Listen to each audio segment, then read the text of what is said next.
What up, New York Giant Nation and football fans all over the world? It is your boy, Mac the Giants fan. Got my guy, super dope co-host, Adam Costas. You know what time it is. It's Hello. the real deal. NFC East round up. Punch that intro.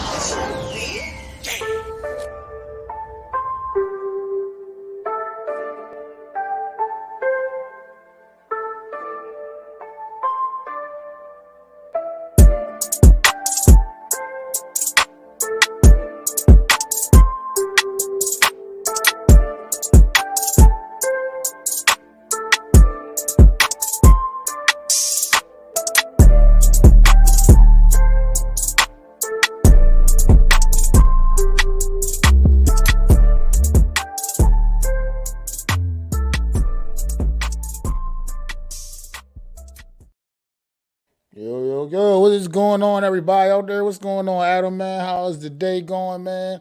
Week 4 in the books. The New York Giants come out of there 3-1, baby. How you feeling, man? I am doing well. 3-1. Never was so sweet. First half of the year, you want to be plus in the win column, and that's where we are. I thought they were going to be 2-2 after 4. They're 3-1. So there we go. Here we are. Top of the NFC. Absolutely, man. What's going on in the chat? Philly B, man. What is going on, my dude? Almighty Finesse, man. Thanks for stopping in, man. Appreciate you, my brother.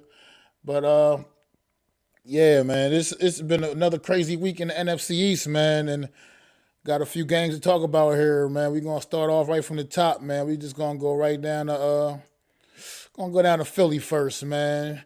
A little wet and wild game up in Philly on Sunday. Jacksonville Jaguars came to visit them, man, and they got punched in the mouth early in this game. The Eagles did, but in true Philadelphia Eagle form, as far as this year at least, they fought back and handled their business and got the job done on their home field, 29-21, man.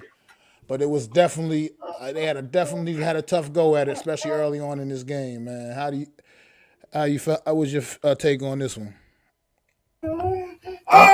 It was good. It was interesting because I talked to an Eagle fan over the weekend. My son's birthday was there, and a friend of mine came, and he was an Eagle fan. And I'm like, hey, man, your team's doing well. And he's like, well, I still don't think Jalen Hurts is the best, and we haven't been hit in the mouth yet by any team. And I'm like, oh, okay. And I'm just taking it with a grain of salt. Nothing happens. And all of a sudden, I'm watching Sunday football, and the Eagles are down 14-0 to the Jags. And I'm like, wow, what is happening right now? And like you said, they found a way to keep winning, and I think this was the best test that they've had in a while.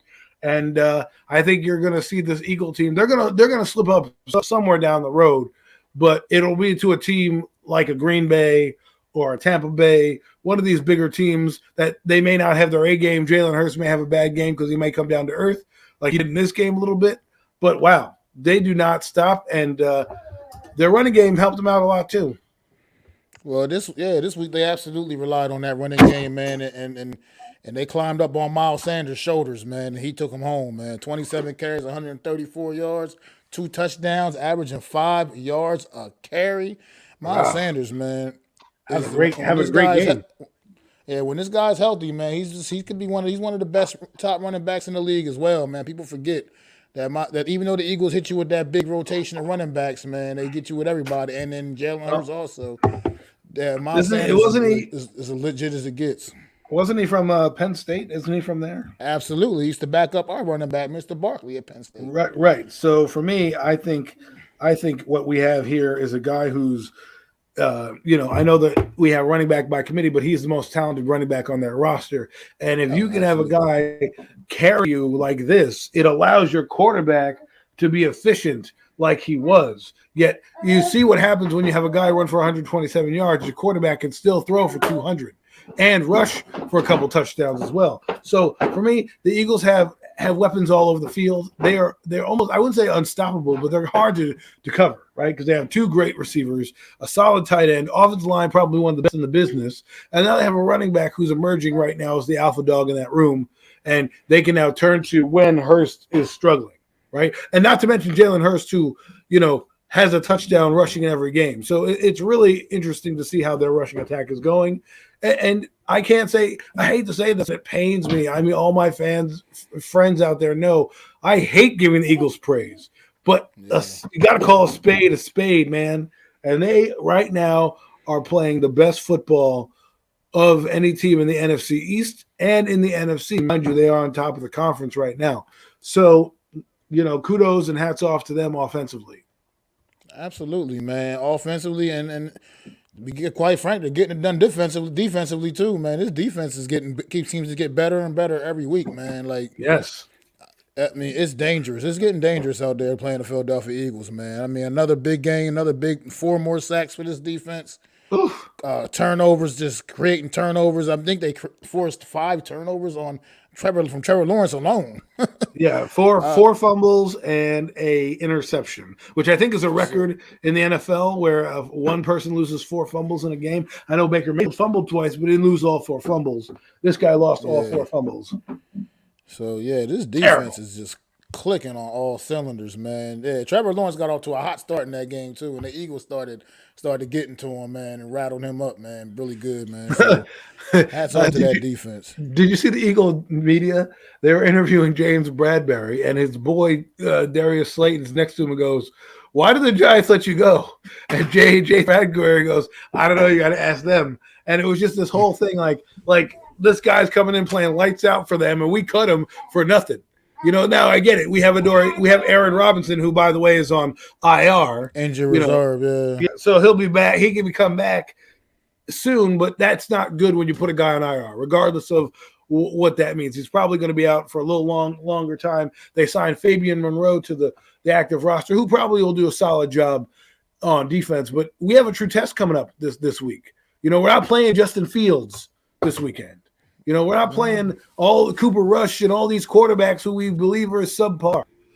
So I feel like the Eagles right now have a good defense. It starts with their pass rush, but man, that back end is really playing well, man. Really playing well. I mean, they only gave up. This is how many yards they gave up in the passing game. Okay, they gave up 148 passing yards. Now, they obviously gave up more than that, but with the sack totals, they minus yardage from your passing numbers, right? So 148 yards. They gave up 71 yards rushing, while they rushed for 210 yards, okay? The average, I mean, this is crazy. And they forced 5 turnovers, right? Those stats right there equal W. You win the turnover battle and you win the rushing battle and you minimize turnovers yourself, you're gonna win. You're gonna win football games, and that's just how it is. And the time of possession, 39 minutes to 20 minutes. Yeah, the turnovers absolutely killed Jacksonville in this game, man. I mean, because like I said, they came out right from the door, 14-0, punched the Eagles right in the mouth, and he had the Eagles on their heels. Well, that's what the Lions did. Turnovers like crazy, man. Just turning the ball over all over the place, man, and got them completely out of sync, and then the Eagles just pounced on them from there and just capitalized and took advantage of it down the stretch, man. That's another thing. The Eagles took advantage of those opportunities. They weren't right. Getting the turnovers and just giving the ball right back to Jacksonville. They were taking advantage of those opportunities, cashing in.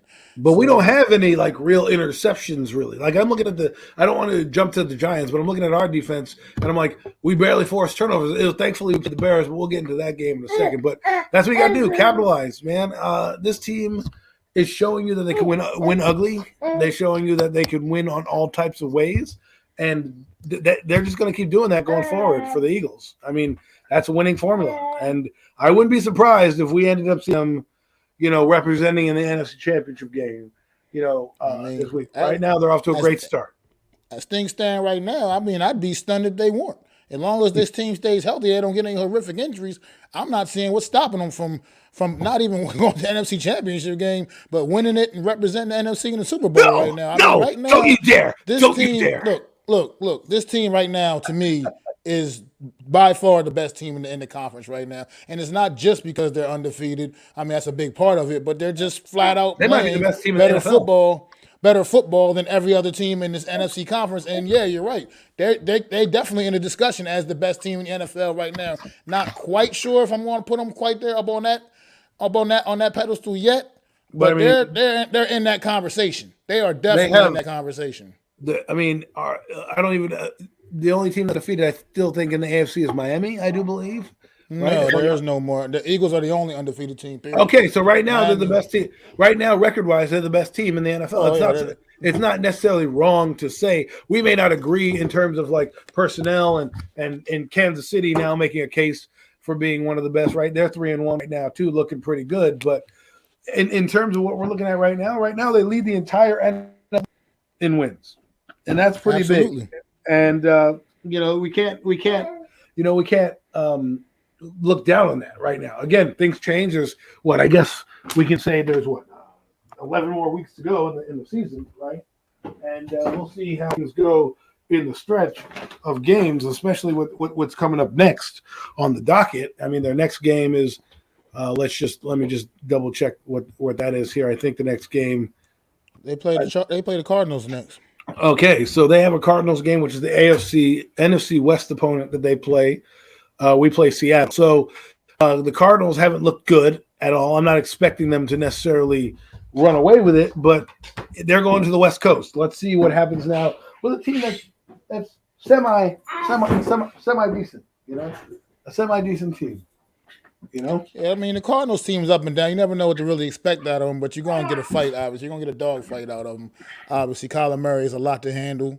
Obviously, so as long as it could be tough for them out there dealing with Arizona, but this Eagle team, I don't know. This is just a good football team. I hate to keep saying it every week on this damn show, man. But these Eagles, man, they are something else right now, man. I can't believe how good they actually are. I expected them to be pretty decent with the moves they made this offseason and everything. I didn't expect them to. I expect them to be a good football team, but they're actually even better than I expected because they seem to just gel immediately with all these new pieces. They just all came in and just clicked right away, right from the door, man. And you don't see that very often. Some teams they got to build that continuity up.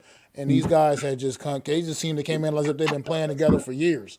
remember we talked about Fly, Eagles fly, Eagles fly. Oh no, Mac! I need to stop you right there. Two things you said that are really, really getting on me. One, you told me they were going to be the representative in the Super Bowl. That's why I said the NFC Championship game because I don't want to put that blasphemy in the air. Okay, that's one. The second one is you just sang their fight song on this show. Fly. I didn't sing the song. I just said the opening line. Fine, you acapella part of the opening line of the song. Okay, I didn't sing it with much. I didn't sing it with any love either. I just said it. The fact of the matter is that we're on here. Too much love for this team. But let me say this. I think we even spoke about this at the beginning of the year that this was like not the dream team. Remember we were talking about how this team had a lot of talent. You and I going forward. Yeah. Like the draft and all this stuff. So it's not the dream team that was not the Nabi Osmar and all those guys. This was a different one. And here's why you're seeing it. First off, Nick Sirianni has these boys playing. All right. This guy was talking about flowers blooming and cooking in the kitchen and stuff like that. And he's really got these boys buying into whatever he's selling. So good for him. Absolutely. Good for him and getting that thing done. He's improved, Jalen Hurts immensely.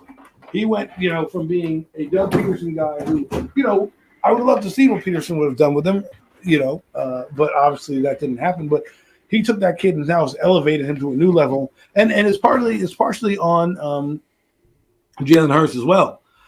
One of our Eagle fan friends, AK, mentioned that, he did some passing camp things in the offseason. And he asked us if Daniel Jones did. And by the looks of it, he did not. But you can see the improvement every game. And you can see the decision-making in every game. And let's be honest, everywhere this kid's been, he's been a winner. So, there's one thing that kid knows how to do is wins. I actually was going to say that, too, about him. He has that – he's always had that winner's gene, even back from Alabama to the transfer to Oklahoma. He's always just been a winner. And sometimes that's just something you can't coach, that ability to just know what it takes to win football games, and he has that, and he's always had that in him. I'm assuming he won in high school as well. I mean, if you're an NFL-level quarterback, probably was a damn good quarterback in high school also that was leading your team there too. So you would hope so. Yeah, exactly. So we would think this guy's done nothing but win throughout the duration of him playing football, maybe other than the Pop Warner level or something. Who knows? Right, Who knows? right. He might have been winning back then too. Who the But, hell knows? This guy just has it. but the thing is though, is look at the schools he went to. Alabama and Oklahoma. We're talking about powerhouses in the college game. You know, we're not talking about, you know, if you don't, you know, Oklahoma, the Sooners, everybody knows the Sooners, whether won national titles or not. Bob Stoops was their coach back in the day when I was growing up watching them. They were part of the, you know, big 4 or 5 teams that were winning. It was Oklahoma, it was Alabama, it was Georgia, and it was USC, all the big schools that usually won. And occasionally Texas was sprinkled in there as well when I was growing up.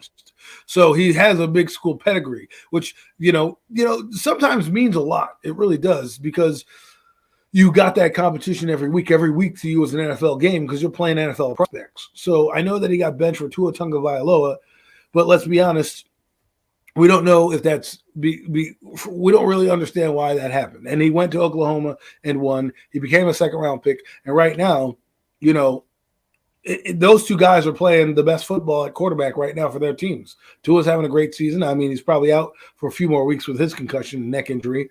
But Jalen Hurts, again, he's just showing you what a win does and how improvement happens. And if you want a litmus test for a quarterback and how they're supposed to be progressing, if they have any talent in the world, look at the two guys that just played, Trevor Lawrence, and look at Jalen Hurts.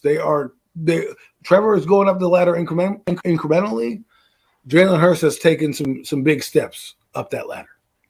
I mean, I agree. I mean, another thing with Jalen Hurts also is coming into the NFL. He came into the NFL already having dealt with adversity, like you said, getting kind of almost forced into transferring out of Alabama because they gave his spot to Tua.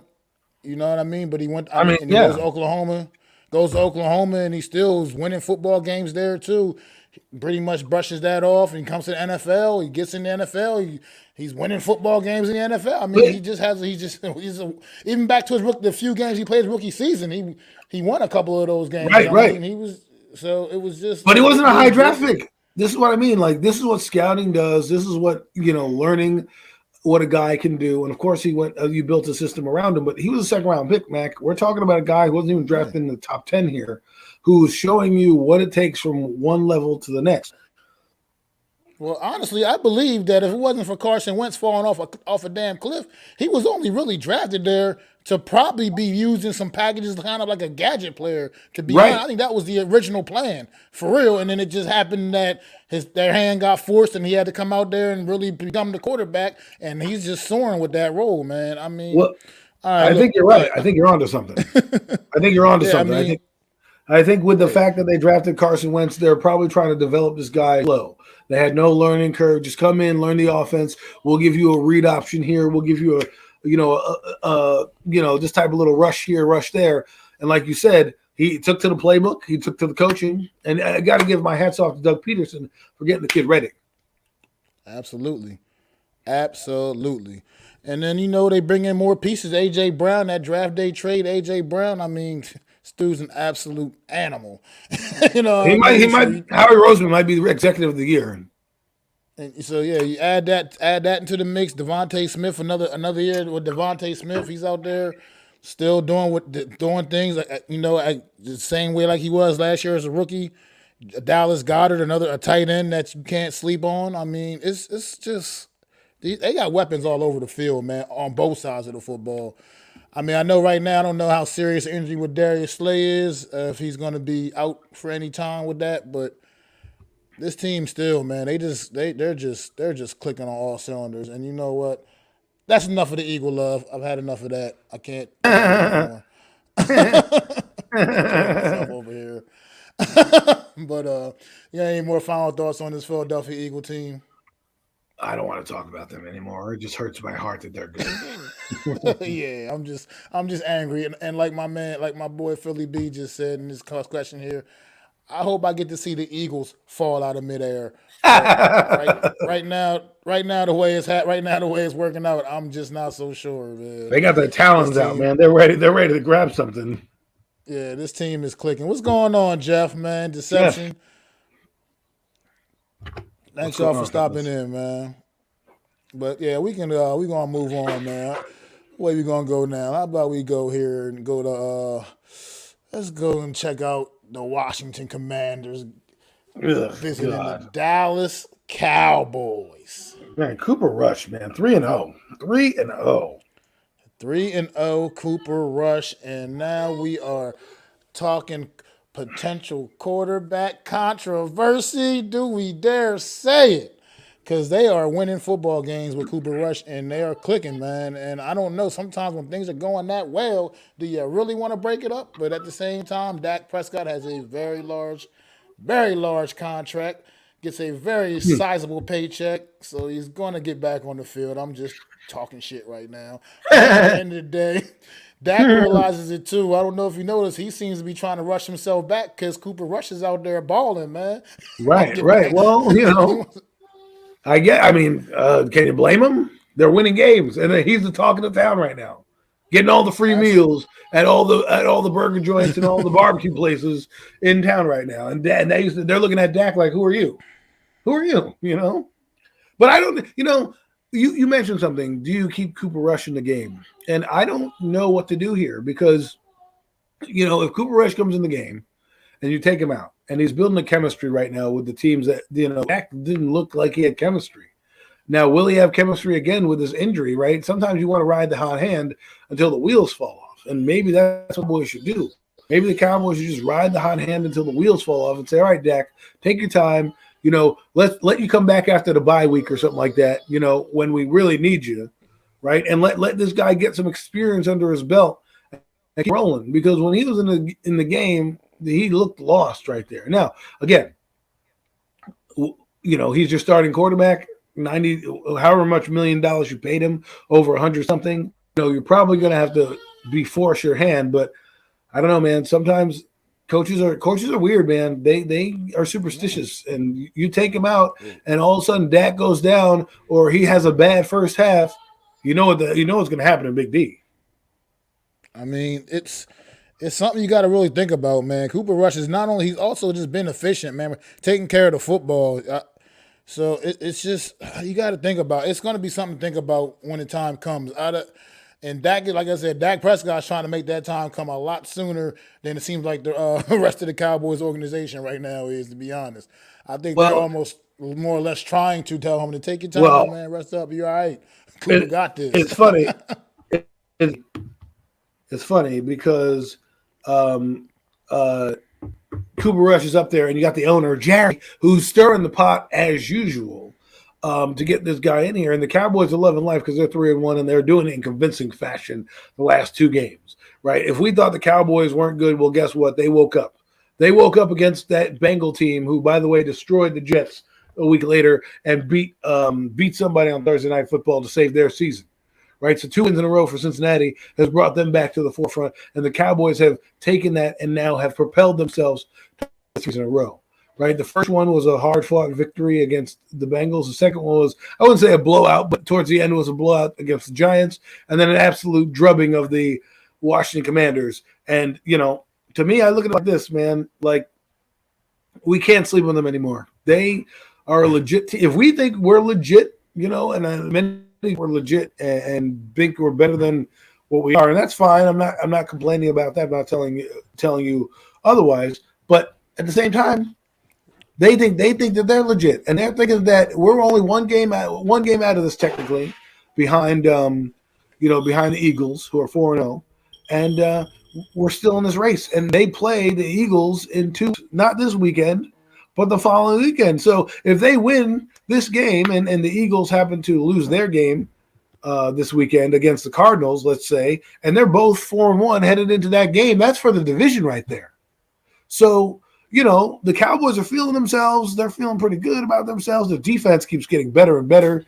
I don't know who said it, and I'm not going to blast them for saying it, but I think they said that they only had one player on defense. I think the person who said that needs to go get their eyes checked to rewatch that Cowboy defense, because I don't think they have one player on defense. I think they have a few more, and they're only going to get better as the game goes on.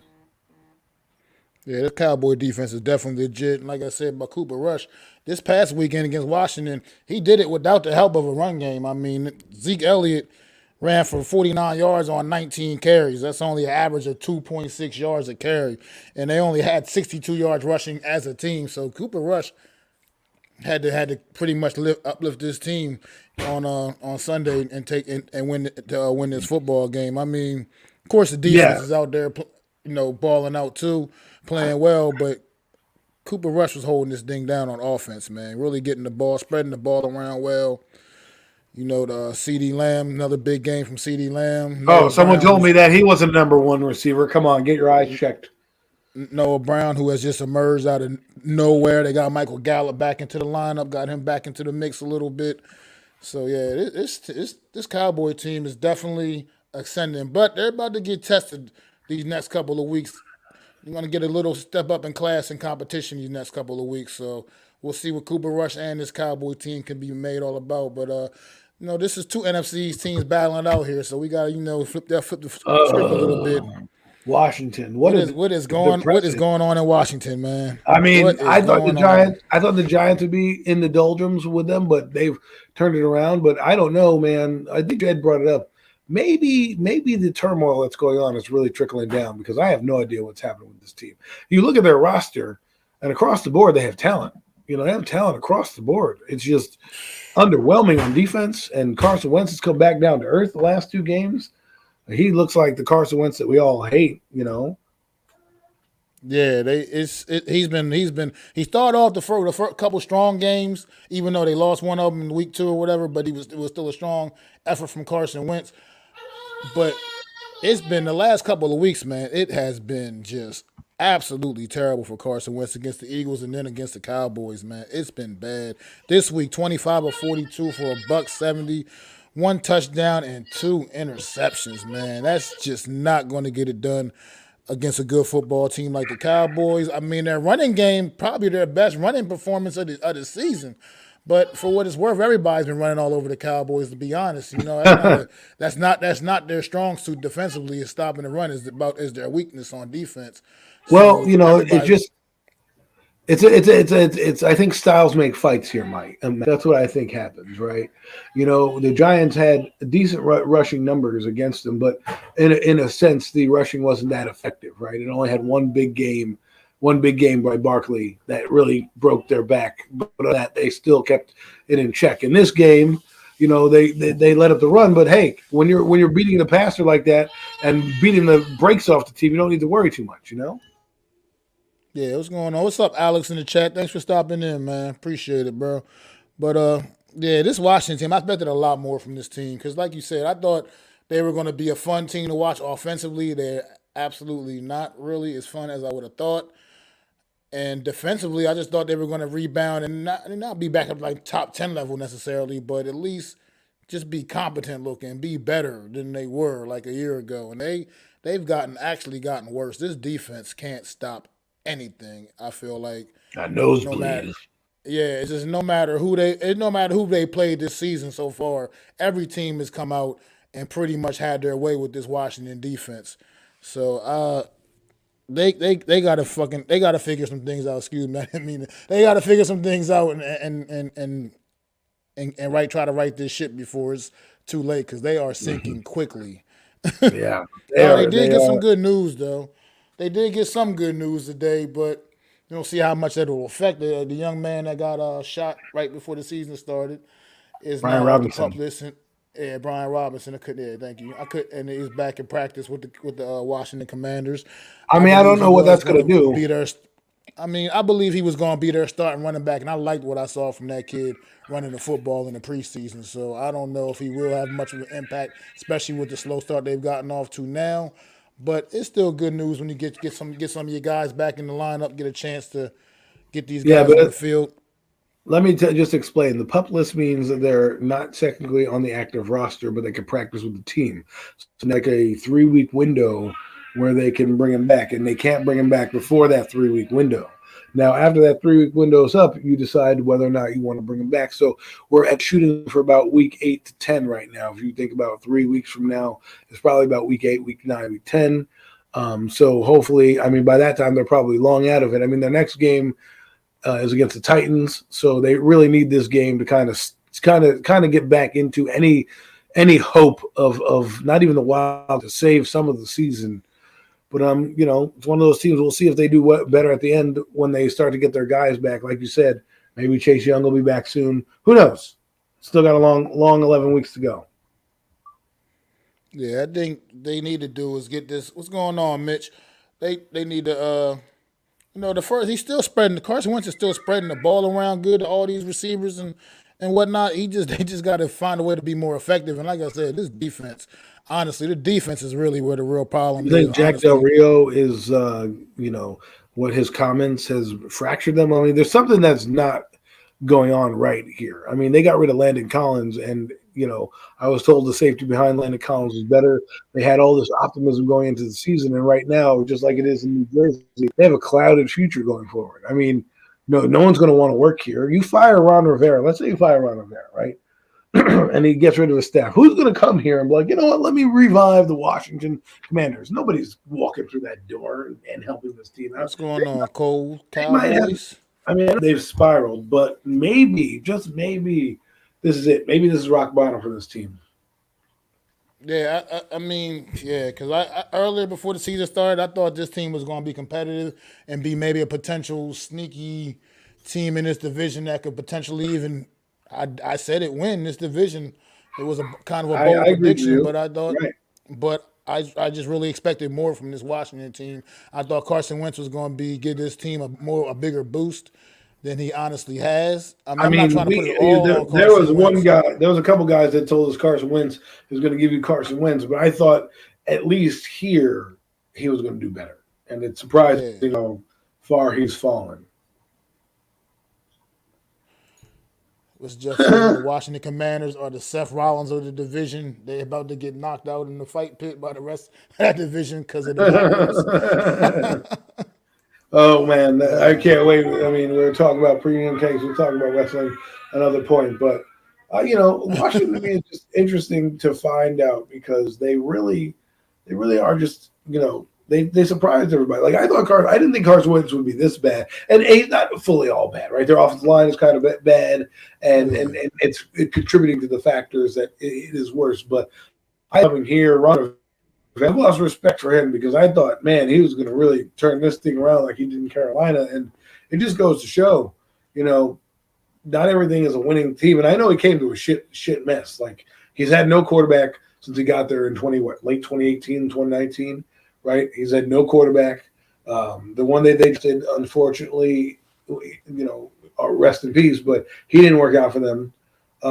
Last year, they brought in Alex Smith a couple years ago. His leg broke in half and didn't really work out for them either, and then they used Tyler Heineke last year, who, let's be honest, is a backup, and that's where he'll remain, backup quarterback. And so, I mean, maybe they should bring in Taylor Heineke. Wouldn't it be funny if they bring in Taylor Heineke and he brings a spark to the team and something like that? They got to do something to shake up. This is why I like the 90s, man. Because in the 90s, you had coaches who, tried anything to win games. Nowadays, it's just status quo. We brought in Carson Wentz. Let's keep it rolling like the Panthers. I'm sure they can't wait to put Sam Darnold back in there. It's not much of what they get, but Sam Darnold, the public, they're like, we need to get rid of Baker Mayfield out of here. Matt Corral, feel bad for him because he probably is a starter in Panthers right now, but this is what I'm talking about.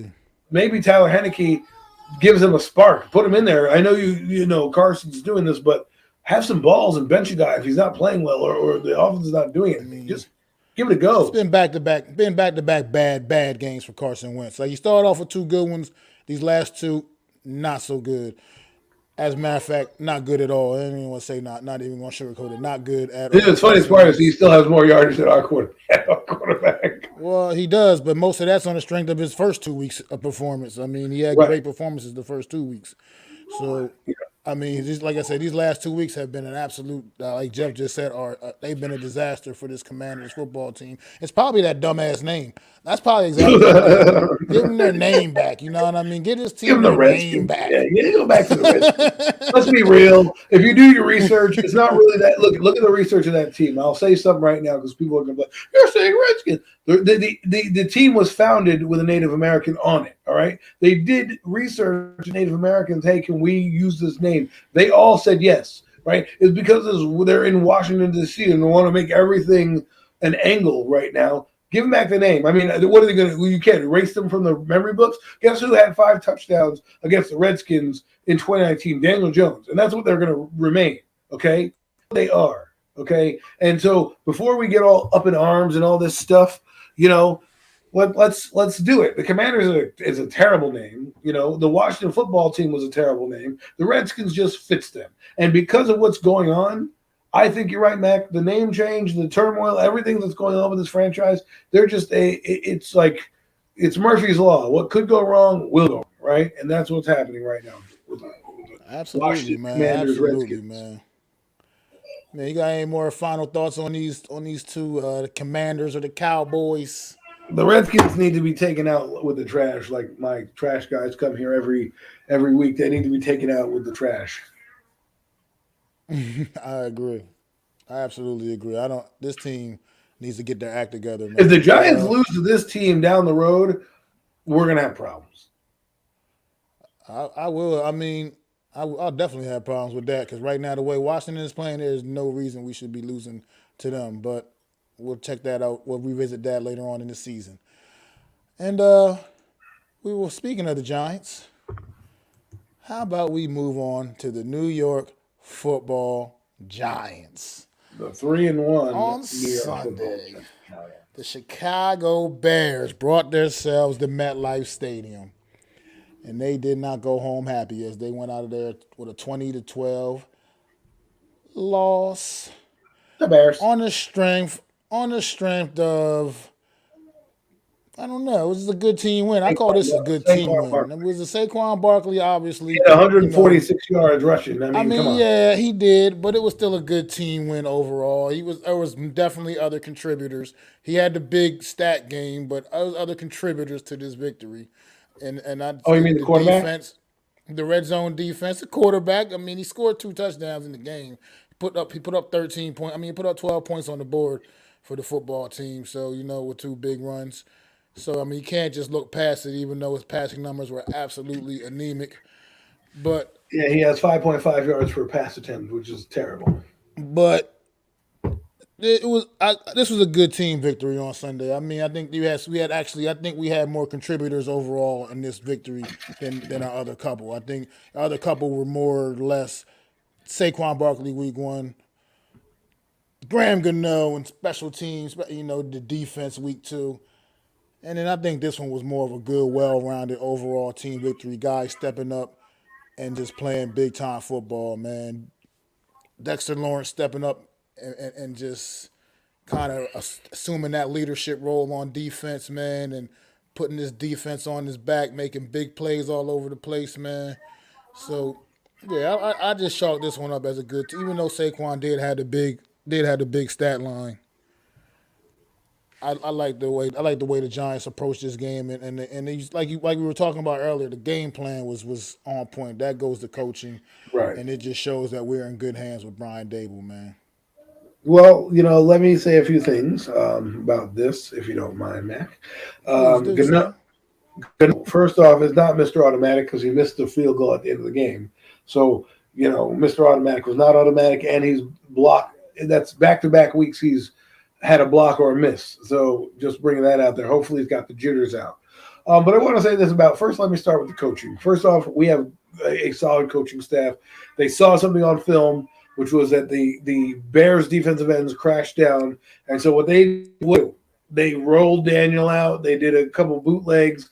They did stretch plays to the outside because they saw on film that this is what the weakness was, and they exploited it. And they basically did the old adage, like when I used to play Madden against people, I'm going to run left. I'm going to run left until you stop me. You stop me to the left, I'm going to run right. I'm going to run right until you stop me, right? So that's all he did. He didn't get cute. They didn't do any reverses or all these crazy things. I want to, I'll mention a few turning points in the game as well, but I like the coaching and how they brought it. On defense, they beat a better team. They beat a far inferior team, right? The Bears are not on the level of the Giants in their rebuild. They're a little behind in terms of that. They still are taking coaching and figuring things out.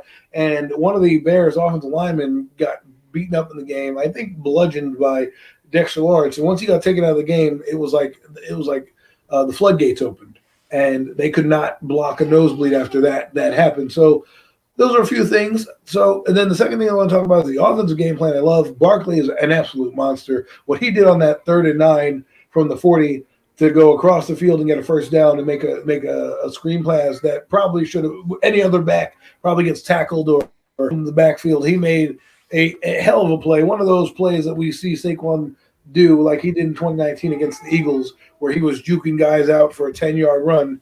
But that's what you can do with this guy. What I will say this about the coaching, though, is I want to talk about the offense and the lack of weapons that they have. Why can't we get Barkley on a wide receiver pass? Why can't we get him out in a slant route? I know they do screen passes to him, but why don't we use that? Why don't we utilize that skill set? We saw wheel routes all day. Haven't seen one wheel route at all, right? I haven't seen him out on the setup as a wide receiver much or have the ball given to him much. Now, again, that could be because Daniel is not throwing the ball well, and I don't want anybody to tell me that because when you're throwing 5.5 yards a pass attempt, that means you're scared to go downfield, and that's what they've told him to do. Yes, he had the one play to Slayton, which could have upped his numbers. But if you look at something that's interesting, when Tyrod Taylor came into the game, he was more dynamic of a thrower. They said in 3 plays, they just threw it right down to Slayton in one shot. Bang! So, all right, it was an interception. You could go either way on whose fault it was in terms of not going off the ball, going off the ball. I don't care. But it was just a different dynamic when they came in here. And they really, really are utilizing Daniel's legs, which I think is good but bad. I think you saw what the bad was that he got injured. And I think Green Bay, we'll talk about Green Bay in a little bit, will adjust.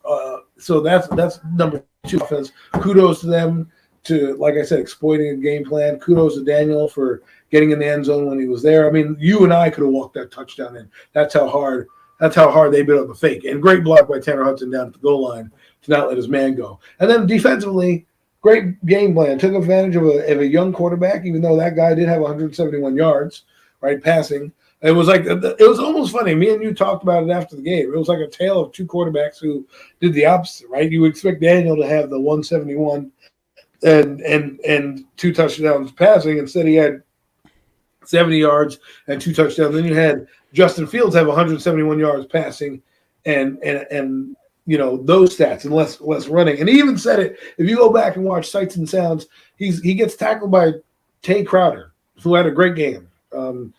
I think it's one of his best games. I think Jalen Smith is the reason why he had a great game, people. When he had a competent backer in there that knew what he was doing, it seemed like his game just flourished. And it helps when you have Dexter Lawrence absolutely manhandling people up front. And Dexter Lawrence, I don't want to hear anything about that guy. This is what I'm talking about when I talk about good players. What do they do to him? They gave him a contract extension. Why? Because they said, hey, we see you playing lights out. Here we go. And here he is. He's acting like a captain. He's playing above the X's and O's. And this is arguably the best game I've seen him play as a Giant in the history of the game. Now, I do want to say something. The Bears are not great. So, while this is one of those games we've talked about, 50-50 games, I'm glad the Giants didn't make this one a close game. Even though it seemed a little close, I'll tell you the turning point in the game for me was the Ojulari fumble. The Bears are going in. They're driving. They're in the fringe red zone area, and Ojulari hits Fields. Ball comes out. Thibodeau heads up, lands on, and that's I think they took the Bears out of scoring position and really got the Giants momentum still going, because I think at that time it was about 14-9, 14-6, and I know it's a field goal, but you never know what happens when you have a couple of those field goals that go in. Could change the game. Absolutely. But yeah, he spoke of the Tay Crowder. Mentioned Tay Crowder did have a huge game. Tay Crowder, man, 11 tackles, 7 of them were solo. Had a sack, 2 tackles for loss. I mean, one tackle for loss, couple quarterback hits. Tay Crowder was all over the place, playing out of his mind. And you're right. I think that's no coincidence that Jalen Smith was the linebacker. Is the other linebacker out there next to him most of the game, man, who also had a pretty decent game in his first game back this season, man, with 7 tackles himself. So it was impressive. Like I said, you got a lot of effort from a lot of different guys. Like I said, guys stepping up because, as Jeff mentioned earlier in the comments up here, we had a long laundry list of injuries in this one. I mean, injuries after injuries. As a team, we only threw 9. We only completed 9 passes. Only threw 16 as a team because part of the reason for that was because we were running the ball so well also. But both 2 quarterbacks go down. Daniel Jones and Tyrod Taylor both went down in this one. And in the fourth quarter, basically all we could do was run the ball the whole time anyway because we didn't have anybody to throw the ball. Yeah, who was the backup quarterback there? Who was the emergency quarterback? None other than 26. I'm telling you, man. This is what I'm talking about in factors. I know. Like Miz right now is texting me about like some content creators liking Daniel Jones. But if you took away Daniel Jones, this team could still function with Tyrod Taylor and Saquon Barkley. Right? You take away Saquon Barkley, this team is 1-3, 0-4. Like, period. I don't care what anybody tells me. The MVP of this year right now is Barkley, and he's the straw that stirs the drink, and he's making offense go. And what he's doing is he's elevating the entire team. He's carrying them on his back, saying, listen, your struggles are my problems. I will overcome for you. So give me the rock, and let's go. Because if you look at it right now, like I said, they don't really trust Daniel throwing the ball. 5.5 yards ain't going to get it done, right? But when you can have a couple walk-in touchdowns. Can I interject on that? We're going to talk about that. Because you said they don't trust him throwing the ball. I look at it a little differently. I don't know if it's not that they don't trust him throwing the ball. I think they just realize what he's throwing the ball to. I think sometimes you got to put like look at it from that. Like, what does he throw? David Seals, Richard James. But I get what you're saying, Mac, and I understand that. But to me, it's like find a way. There was a play on 3rd down and 9 where he had Galladay open and hits him in the breadbasket. It's a first down. He sails the ball over his head. Yeah, So there, I mean, you know what I mean. Like it's not like he's playing great football. You got to make the guy. If you're a good quarterback, you're going to make the guys in your team better. You take that play, but you also take that play where he overthrew Galladay on that play. No quarterback's going to throw all perfect passes all game. He threw a perfect pass to Darius Slayton down the field. And he dropped it, yes. Hit him where? Where did they hit him at? Right in his hands. Right. Hit him right in his hands. And I get all that. I get all of that. But to me, there's a difference between you go back and you look across the league, right? Guys go down. There's guys that get made superstars by some of these quarterbacks that you never heard of. Because that's just how it does. Now, I'm not trying to say, hey, I hate Daniel. He's a game manager. And like I said, what I mean by don't trust down the field is, look, they have Darius Slayton, they have Kenny Galladay. Now, so Darius Slayton, we've agreed, was a better receiver than all these guys with the numbers that he's put up the past couple of years. The fact that he doesn't play, I have no idea why that does it. It doesn't do it. The fact that this team, the coaching staff doesn't put those players out there, because to me it's like Kenny Galladay's out there, but they don't feed him the rock. I never see him get really featured, except when he does go to him, Daniel doesn't trust any of these guys. And that's fine by me, but it's still, as the quarterback of this team, you got to make the players around you better. And he doesn't do that. His best attribute is his legs, right? And that's not what I drafted Daniel Jones 6th overall. I drafted Daniel Jones 6th overall so I could have a guy that's in the top. Right now, he's the 21st quarterback in the league, according to some. And if you look at his numbers, he hasn't done much. I got the entire NFC. Cooper Rush has outplayed him. And again, it's the game plan that they're working with. Why do I say they don't trust him? Well, look, they gave Barkley the rock in the first game, blew up. They had a chance for Dan. They couldn't pass the ball because the Panthers took basically Barkley out of the game. So what do? They gave Daniel these options to run, and kind of in the Cowboy game, he did exactly what he did in this game. He kind of ran for first downs, and once the Cowboys adjusted, that was the game plan. That was it. In the Cowboy game, he ran for his life. In the Cowboy game, he's running for his life, like literally running for his life in that game. And in this game, what they did was they used the boot action and Saquon Barkley's presence to get open. This game, if he plays on Sunday at 9:30 in Wembley Stadium against a better team, right? This will be they come out of here and win this game. Maybe, just maybe, I'll get back on the Daniel Jones bandwagon. But he has to have a game. I can't keep seeing 72 yards, 170. I can't have other quarterbacks beating you, because your job is to pass. Yeah, but he got to get the help too, man. That's why I can't put it all on him. He got to make plays. Other people got to make plays too. And the point of the, like I said, when I keep bringing up that Darius Slayton play, it's because he literally put the ball right in that man's hands. And that would have been a potential 40, 50-some yard touchdown catch. All you got to do is catch the Right, ball. but he's That's your still again job. under 200 That's yards passing. but I'm saying the 71 yards would have then been 100 and whatever at the 44 very yards. minimum. You know what I Right. mean? So it's like it's to the point that these guys got to make plays too. So everybody's got to do their I know I'm job. being Like a little. I know this. so I know so this. it's like, and I get what you're saying about some quarterbacks making like you said, Tom Brady's a great example of this because people really forget that Tom Brady has not truly played with just the greatest receivers throughout his career. He made those guys. He did. He made a lot of guys. He made Wes Welker an all-pro wide receiver for a couple of years. You Right. know what I mean? He made guys like Deion Branch look like they were good. Right. So I know what you're saying with that too, but But with I this just know it's I I know can't for a put it fact. so much totally on Daniel Jones to the I give what he's responsible for. He still does have to make plays. I get himself, but at But the again, same I time, feel like you're these making an guys got to excuse for me. also, but they got to do their job, is what I'm saying. Like he can't catch the ball for his receivers if he's putting the I get ball that. and things like that. So if he's doing it from his end, sometimes you gotta look at the other guys too and be like, well, what are you doing? Like, why are you just Right. dropping passes? You get paid literally to catch footballs, And and that's I get exactly what you're saying. I get it. I'm not going to poo-poo the first two games of the year when he's missing guys open and stuff. I don't know. I don't have the all 22 film, right? So you can only see what they did. And they didn't pass that much in this game. However, the guy that we're playing on Sunday, his average attempt per pass is 7 yards per pass attempt. Our average pass attempt is 5.5, which means he's a check down Charlie, right? oh yeah, he absolutely is. And he's holding on to the ball longer than anybody else. Now I know guys can't get open, but you can scheme a little bit to get these guys open. You can do other things. Like I think even Daryl Johnston said it. They're doing that waggle play, and they have one person on the waggle with him. Yeah, Right, that rollout. They have the tight end. There's no receiver streaking on the back end where you need to have.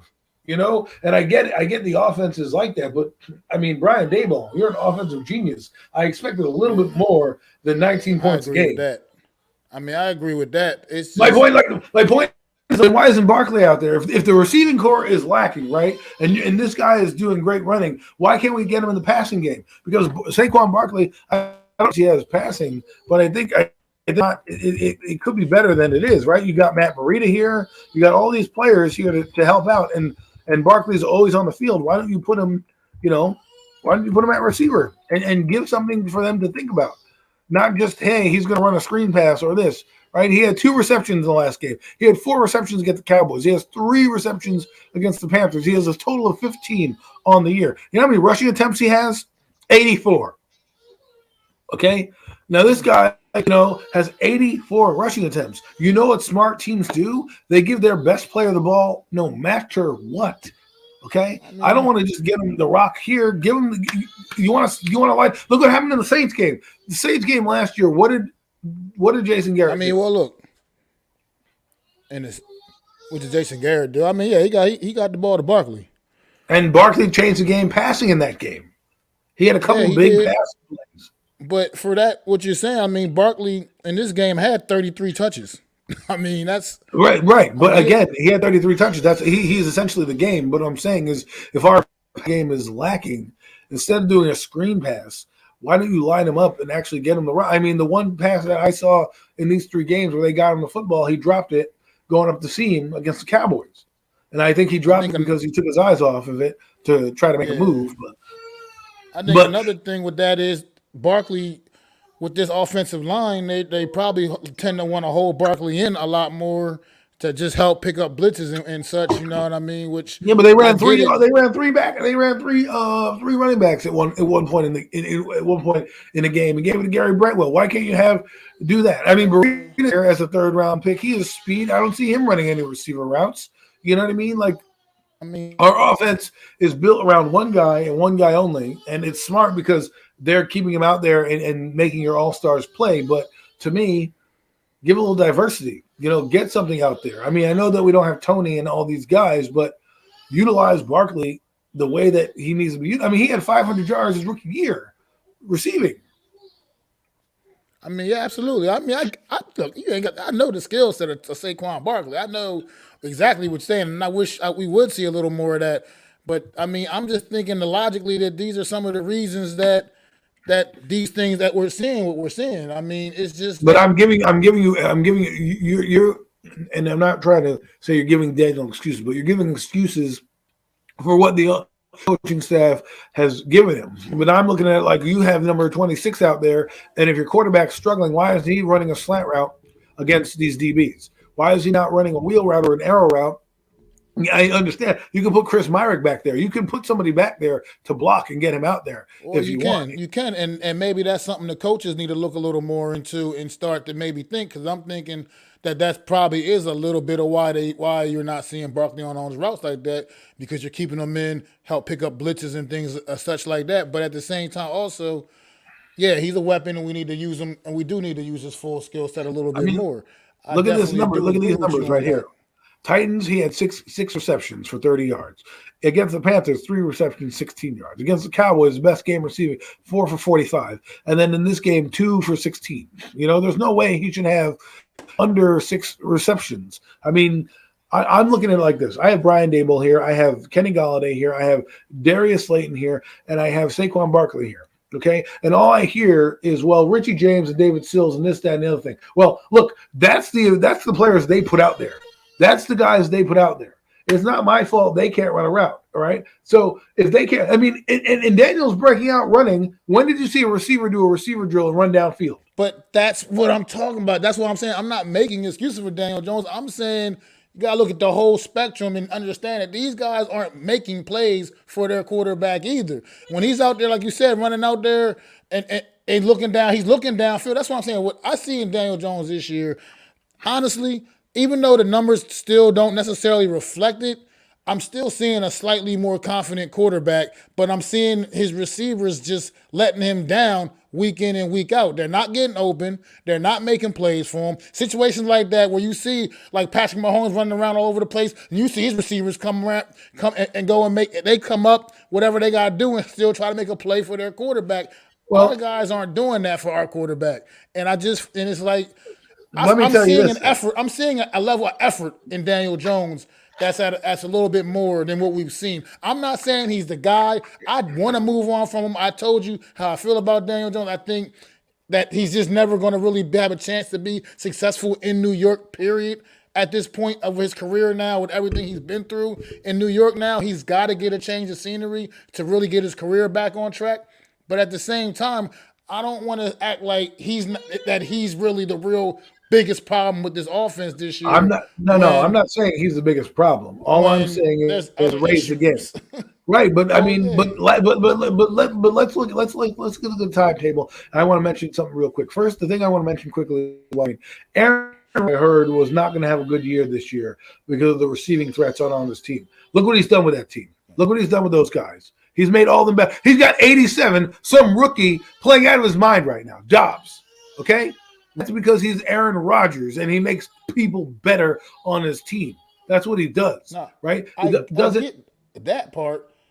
But So those guys are also working and doing what they got to do too. They're also doing their job as well. And right, Rodgers is throwing the ball to them, and they're actually catching it. They're actually We're- getting open. They're actually doing things to make it work as well. So they're also doing their job too. well, I That's mean, what I'm I see what you're saying. saying. I see what you're saying, and they're getting guys open. And yes, they aren't completing the task. David still drops a pass over the middle. I get it, but they have guys that they want to bring in. Like I said, they could upgrade. They're not upgrading for a reason. One, they don't have any money to bring in anybody worth a damn to win. The other thing is the tight ends are doing pretty well. I haven't seen a tight end run a seam route yet. So my thing is this, I want to see more creativity in terms of getting the ball to your guys, making sure that, that you can utilize Barkley in the pass game more pass, which he's great at doing. I've seen lackluster offenses give him better opportunities than he did last year. I mean, this seems like Jason Garrett all over again. And it's like, he doesn't have this, he doesn't have that. Well, I see guys all over the league don't have stuff, and still guys make plays for them. You know what I mean? Like, like Mitchell Trubisky, look at him. He stinks in the game. They lost. He didn't do anything in that to elevate anybody on his team, and they got rid of him. They put in Kenny Pickett. So I know that we're winning right now. Had we not been winning, this probably is a different story right now. But it's not, because we're winning and we want to poo-poo it under the rug. What has happened the last 2 years of Daniel Jones' career? All I heard was no offensive line. Know that. Blah, blah, blah, blah, blah, blah. Well, this year they have Tony, he's out. They have Wan'Dale Robinson, he's out. They have Kenny Golladay, he's out. I'm not saying that he doesn't have opportunities, but in preseason, all I heard was how good Daniel looked with David Sills, how good Daniel Jones looked with Richie James, how good these guys looked in the preseason. All of a sudden now it's regular season, and these guys can't get open. These guys can't be schemed open. You don't see, Richie James runs he's 5'9". Why is he not running a bubble screen or something like that? I'm just saying there's ways to manufacture offense that they're doing. They're leaning on the run game because that's what their offensive line does best. And that's what I think the issue is. Their offensive line does best at run blocking. So that's what they're doing. I feel next year, if you really want to keep this offense going, get a quarterback actually run. Get a guy like a Lamar Jackson who can then see. The thing is, Lamar Jackson, now with his running, he's so dynamic, it changes the game. It changes the entire game, because now I got to worry about a quarterback that can go 0 to 60 like this. You know what I mean? Daniel can run. He's fast. Daniel's got some opportunities, but he doesn't have, as many long runs as Lamar, and he's not as dynamic. But you know what? I'm tired of talking to Daniel, because I don't want the guy here. I don't think it's good numbers. I don't care. I don't want to hear any more excuses. You play with who you got in the field, and you got to make them better. And until he does that to me, and, raises the game, because nobody fears Daniel. Nobody fears Daniel. No, I'm not going into this game. I'm not going to this game on Sunday and be like, oh, well, the Packers are fearing him. They fear 26. They want Daniel to throw the ball. Look, I agree with you that he's got to have an ability to make guys better, but at the same time, those guys also got to make themselves better too, and make some damn plays, because every time, he's not out there throwing bad balls every time. Sometimes he's hitting these guys where it needs to go, where it needs to be, and he's hitting people right in the numbers sometimes, and they're just flat out not making plays. And I agree with you. And to me, it's a double-edged sword with that. Like you said, Dan Jones is also, like you said, he's not perfect, and he's got to be better. I'm not arguing that point. I'm just saying that this whole damn offense, other than number 26, has to be better. Right, and I'm telling you how it should be, how it could be better, by incorporating Barkley in the passing game, incorporating these running backs out of the backfield, right, more often than not. You know what I'm saying? Making them do arrow routes, getting them downfield. Like, there's a lot of the reason is so dynamic is because you don't know what guy they're going to lean on. You know what I mean? If you're going to lean on Barkley, yeah, it's running. But like, if Green Bay is going to go in there with two options on Sunday, stop 26 and stop Daniel from rolling out. We do those two things, we're probably going to win the football game on defense. Yeah, facts. Simple. There's nothing, because right now Kenny Golladay is going to be out, probably out for a while. Wouldn't be surprised if he's IR'd at some point, even though he has. He's got an MCL. He got like the same thing as Thibodeau was dealing with, MCL. Right, but this is one of those. But to me, it's one of those things in the IR, and kind of this is how we usher you out. Right, Darius Slayton. We again agreed was a competent receiver. Let's see what they can do. And all I'm saying is, when Tyrod came in the game, it was like the offense changed. It was like, okay, now we can go downfield. And the one time they do go downfield, it gets intercepted, but it was a wholly like through the one pass downfield. It was only the one. No, but but I'm saying they had Darius Slayton on a slant route, right? That he threw the 10-yard route to Slayton that got a first down. He had a little bit more designed runs and do things, and then they threw the one pass downfield. What I'm saying to you is, they threw the one pass to Slayton. It took him a whole 2.5 quarters to get him downfield. 3 plays in the game, Tyrod Taylor has the 3 to 5 plays that is in the game. They throw the ball downfield immediately. You know what I mean? Yeah, but now, is that also something to do with the fact that the offense has already been setting them up for that and trying to go take that shot already too, though? I don't understand what the difference is. You had Slayton played a game. He did stuff. It wasn't like he was quiet. He was in the game. So, and he dropped a big pass that could have scored a touchdown. Yes, exactly. He dropped. That's what I'm And you're talking right. about. Once again, You're right. You're right. big But drop. again, to me, I've seen too many quarterbacks in this position take far less talent and make it greater than it is, I right, get it. within the I scheme. mean, I watched Eli And I'm Manning not. make tight ends famous his whole career. I mean, And, yeah. So I he get. I made get. I no get. What, name tight ends famous. So and I get. I What, know what you're saying and, with that point you're and making. I agree that he has gotten more competent with the coaching that he's being provided. Right, he's not putting the ball in harm's way as much. He's doing what it is, and yes, while the offense is lacking, he is providing. Now this is the game. He practiced this week, so before I get into the defense, let me get into the defense, and then we can talk about next week's game. But I need to see more out of Daniel in order for me to keep him, because this is the Daniel meter for me. I'm going to every game evaluate his progress, win, lose, or draw, because what I'm going to do, and I'm going to give it to you real and tell you real stuff. Now, again, I told you, I gave you three things. He did well when he ran the football. He's playing within the offense, and he's not doing more than he's being asked, right? Which I think last year he was guilty of a lot, playing hero ball. So I'll give you those things. In terms of overall, I need to see more. You can't be worse than Cooper Rush in passing. You can't. I'm sorry. Now, on to the defense. They're playing out of their mind. Let's see if they can play this game against a legit quarterback without Aaron Robinson. He's out on IR. Let's see what we can do, because the Packers Without right Jordan now, Love, most likely too. yes, the Packers are, and we'll transition to the games. I guess we'll transition here. We'll talk about the Packers game, and then we'll talk about the other NFC East games. But the Packer game, since it's first on the docket on Sunday, we'll talk about that. The Packers were in a dogfight on Sunday. And now, I don't know, one of my thinkings for that was, and maybe I'm crazy, is they don't play New England every year.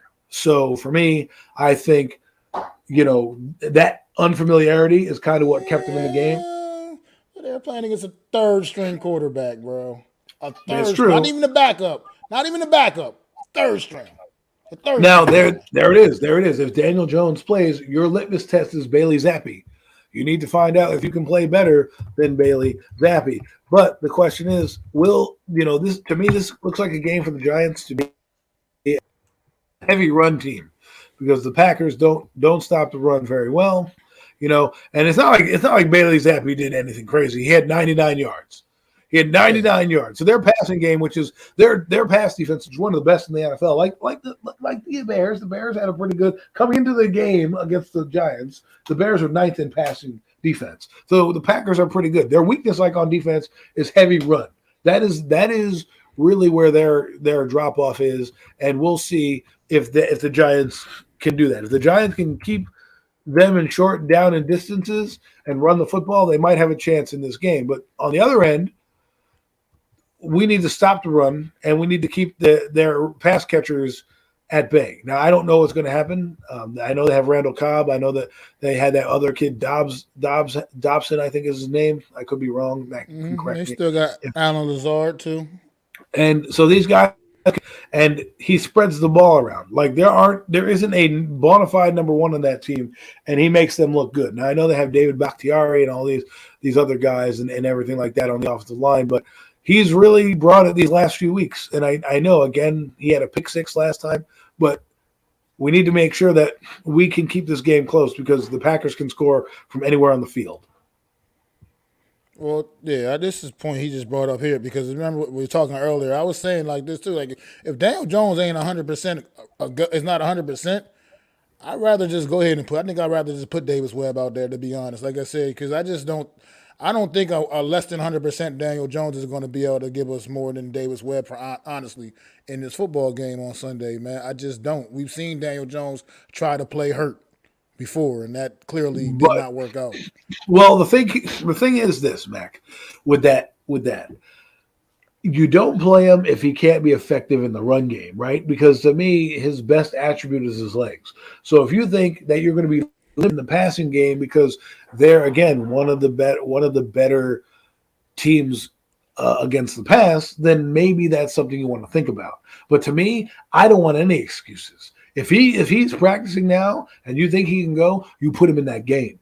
And I want to see him play. And I know that you think that it's a bad deal, but he's saying to everybody that this is different than the Arizona game. Put him in the game. Because you know why I want to put him in the game? I don't want Davis Webb to outperform Daniel Jones. Because then, if Davis Webb outperforms Daniel Jones, whatever the argument is, he's not going to start and everyone's going to give excuses, right? So if they lose with Davis Webb, all I'm going to hear, see, even though Davis Webb could throw for 300 yards, it's like, see, they still lost to Daniel Jones. They would have won the game with Daniel, blah, blah, blah. If Daniel Jones falls to his face and he gets injured in the game, well, then he gets injured in the game. Maybe he shouldn't have played, but I don't want to hear excuses. I'm tired of excuses. I don't want to see Davis Webb. I want to see Daniel Jones. You go in there and you play. You play through this injury. That's what you do. Because Eli would have done this. Eli wouldn't have told you he had an ankle injury. He would have just kept it moving.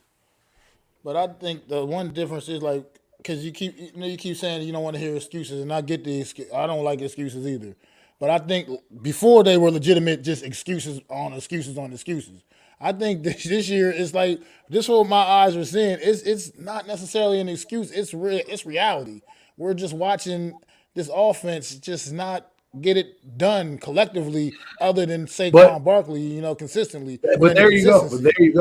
But there you go. It's the offense, not the quarterback. It's the offense. But look what Barkley does. He raises the offense to another level, right? Yeah. Excuse me. He's done it in every game. Every game. Barkley is what we consider a special player, though, right? Like that's what I'm saying. Some guys are just special guys. But that's what I'm saying. Aaron Rodgers is a special guy. He's a special guy. Right. Jared Goff is having a good season too. We're not calling him a special guy at all. No, not at all. Not at all. But he's playing within the confines of his offense, and they're putting up points in a game. So I'm not, and not everybody's going to have all-star receivers out there, right? And again, I don't blame Daniel Jones for his receivers. I blame the personnel department for his receivers, because these are the guys. You could have upgraded Davis Webb. You could have upgraded David Sills and all these guys that are out there. You didn't.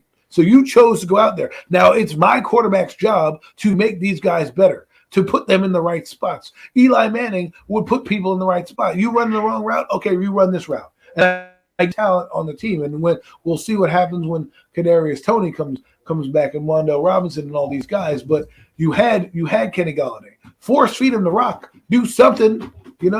Get your playmakers the ball. They have one playmaker right now. He only gets the ball on a handoff. Give him 10 touches as a pass catcher. You brought in Matt Breida for a reason. So I just tired of seeing, they have this. It's on the coaches to find that out.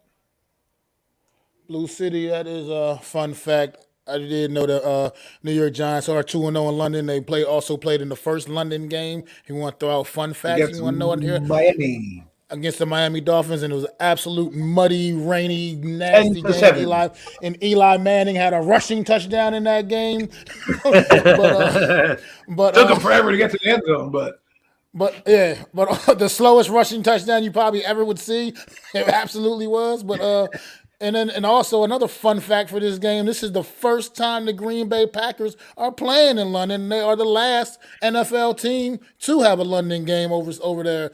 All 31 other teams have played in London, and Green Bay Packers are the last ones that have never done it, and they will get that done on Sunday, man. So a couple of little fun facts since we're throwing out fun facts. I like fun facts. I'm a fun fact guy. Let's. Here's a fun fact for you. You want to talk about fun facts? I emailed this or texted you this other day. The fun fact: Giants have 10 plays over 10 yards. No, they have 4 pass plays over 20 yards. 4. They have 25 rushing plays of 10 or more yards. That's a fun fact. So we need more from the passing game, because eventually you're going to catch up with you, right? You're going to meet a team like Green Bay, who, while they have a suspect defense, they know how to play. They'll make plays. They'll figure it out. That's what they do. And they got Aaron Rodgers, right? And so it's a difference maker. Well, I mean, but in this stretch of games that we're playing, and we can move on to another game in a little bit, but in these stretch of games, we're playing teams over 500, right? We're playing the Packers, we're playing the Ravens, we're playing the Jaguars, we're playing Seattle. Now, will they all stay over 500? I have no idea. But those are teams that if you lose a game, 2 are here, and they win a game, 2 are here, you're going to be even. These are what you're going to need to be. So you're going to need more passing. You're going to need to figure it out. Geno Smith is looking better than him. But anyways, defensively, can the Giants hold up against Aaron Rodgers and this team. This will be a true test of a quarterback because the first quarterback against was Cooper Rush. He's far less talented than Aaron Rodgers, and I'm sure they're looking at the tape right now and trying to figure out what they can do because they're going to try to score points. That's what they're going to try to do. Aaron Rodgers has been opening up the last 3 weeks. They've played Tampa Bay. They've had a couple deep passes. They played I forget who was before the Bears, and then they played New England, and they've looked pretty good in those 3 games. I know the Giants are averaging 19 points, and technically the Packers are averaging 18.8 points a game. But let's be honest, that's going to change. So we'll see. And the Packers here again, we want to talk about undermanned. Their receiving core is undermanned, right? They don't have Watson, they don't have Sammy Watkins, and they're playing with a Randall Cobb, Lazard, and the kid Dobson, who's playing out of his mind. So we'll see. And that's what I mean by a quarterback making his whole team better. That's what I mean. A player. We're talking about Aaron Rodgers, who is a special quarterback. He's not like just good. He's beyond good. This is a multiple-time league MVP, award winner, man. He's the current league MVP, as a matter of fact. I mean, this guy is. We're talking about a special guy. This is not like some regular. Because there's guys that are just good. There's guys that are good. There's guys that are special. Aaron Rodgers is definitely on the special line. You know what I mean? So I just think that stuff's with a grain of salt. He's gonna be. He's not even in the same stratosphere as Daniel Jones. They're not even remotely in the same stratosphere. So, okay, fine. I know that we're not comparing them. All I'm saying is the impact to which I deem a quarterback needs to have is making guys better. And Jared Goff is making this team better. His team may not be great, but he's putting up numbers, right? Other guys are still Geno Smith is not a great quarterback, but whatever he's doing, he's throwing for yardage. He's throwing to receivers that are catching the ball. That's what I'm trying to say. That's what he's doing. He's throwing the guys that are catching the football. He's making plays for him. And I'm getting it. I'm giving you that. But the tight ends are making plays, and the running back is making plays. So to me, if I'm the Giants and I want to lean on my strength, well, I need to make 26 a receiver for a few plays. Well, I figure out how I can. I agree with that, but I'm not going to necessarily put that on the quarterback, totally on the quarterback. I mean, that's no. But all I'm saying is that if you've got a great quarterback, he's going to elevate everybody around him. No, I get it. He will. And we don't have a great quarterback, though. We have Daniel Jones. And that's what I'm saying. But the thing is, Saquon Barkley has elevated the entire offense. That's what I'm telling you. In these 4 games, the only constant that we've had is that Barkley has had a big play in each one of these games that has kind of turned the tide or has kept us in it. Now, Daniel, like I said, is a passenger right now on this voyage that Saquon is doing. I need Daniel to take the wheel. I mean, look, I hear that, but I can't just discredit some of the things this kid's done this season in these 4 games, man. Like I said, he scored 2 touchdowns. You can't just ignore 2 touchdown runs. I'm not discrediting it. I can put it against his peers, though. When I have Jalen Hurts. I get that. I hear you. I'm just saying, I mean, like I think even though he had what he had, like his rookie season, 23 touchdown passes or whatever he had. 24, yeah. 24. And a couple rushes. Even with all of that, I believe this season he's still playing better football than he even did then. It's just it's like you said, it's the reflection of coaching. I think he actually played. I think he played better his rookie year in terms of a passer. Right now, I think this is the most competent he's played since his rookie year. That's what I will give you. I will. And in his defense, his rookie year, I mean, yeah, he wasn't throwing necessarily all world receivers. But he had Darius Slayton, who's still on the team. I don't know what's going on with this kid, who's still on the team, that was for some reason was catching every damn thing his rookie season. He didn't have the drop season his rookie season. I don't know why he all of a sudden does now. These last few years. No, he's always been a drop. His rookie season, he was catching mostly everything. I mean, he had that big game against the Eagles as well when Eli came in. Darius had that huge game against the Eagles as well, man. And one of the knocks on him was his passing was dropping the football. That's one of the knocks coming out of the slate. Yeah, but the thing is, he also had like Golden Tate, who Daniel Jones ain't had no problem airing the ball out to Golden Tate. Right. Golden Tate But he was. That's what my point is. He knew Golden Tate was going to go up there and make a play if there was a play to be made. Golden Tate was going to go up there and make a play, and that's what happened. Golden Tate had 600 yards in whatever game he had. I think he had 900 yards this one year that he was with Eli. Whenever he was brought in, so he had a decent season. So did Kenny Golladay last year. Kenny Golladay had like 500 yards, last year. And I know the offense was stagnant, but we went in with the same receiving core we had last year with a few other guys, and we're still struggling. Those two guys, Slayton, not getting any burn. Again, I don't know why he's not getting any burn. Okay, that's not on me. That you kept guys better than him. You put Richie James over him. You can't tell me that these guys, talent-wise, are better than they're not. I've already expressed that they're definitely not. So for me, like I just don't know what needs. I'm not trying to beat the guy down. I agree with you that he's been solid for what he's been asked to do. Now I need to take that solidness and raise it to the next level.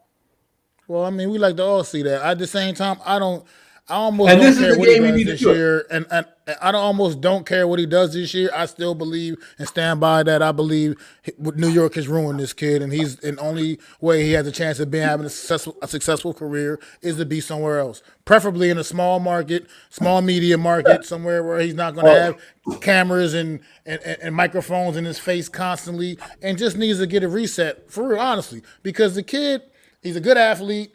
And I think he's gotten off. It's just such the rocky start of his career here in New York. It's just no matter what he does, he's going to always have doubters in New York.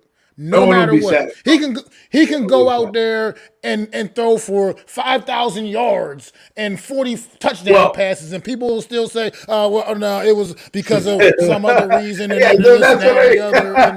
And so he'll never get a fair chance here. He'll never get a fair chance here. You said it best. The only way he gets a fair chance is if he raises the Lombardi in this town. I mean, Eli had detractors. Phil Simms had detractors. It just goes with being a giant quarterback.